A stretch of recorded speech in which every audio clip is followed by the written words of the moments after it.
Халық Алланың бір аты. Мұса пайғамбарға бірде бір балаға зар болған ерлі зайыптылар келіп, Құдайдан бала сұратады. Тәңірі тағала, бала беремін, бірақ сәбиге 1 айлық қана ғұмыр жазам, деді. Олар, жарайды, Мұса, Аллаға айт.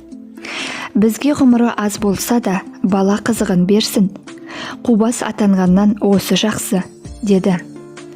Ұзамай екеуі ұлды болды. Қартайғанда көрген қызығы ғой, деп айналадағы көрші қолаң, ағайын туыс, дос жаран бәрі жиналып, құтты болсын айтып, тілектерін білдірді. Олар ішкі мұңын сездірмей, қой сойып тойлады. Келген қонақтар, бауы берік болсын, өмір жасы ұзақ болсын, көп жасасын, елдің мақтанышы болсын, ауру сырқау, бәле жаладан Алла өзі сақтасын, деп тілек айтты. 1 айдан соң шетінейді деген бөбек жастан асып, сүйкімді сәбиге айналды. Ата-анасы бұл хикметті түсінбей таңғалды. Олар бір күні Мұсадан осының сырын сұрағанда, ол да таңғалып, «Я, Алла, сен 2 сөйлемейтін едің ғой, бұл қалай?» деді.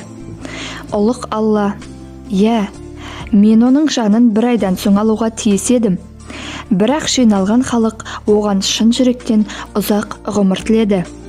Менің бір атым халық емес пе? Өзімнің бір сипатым болып тұрған халықтың игі тілегін қалайша қабыл алмаймын?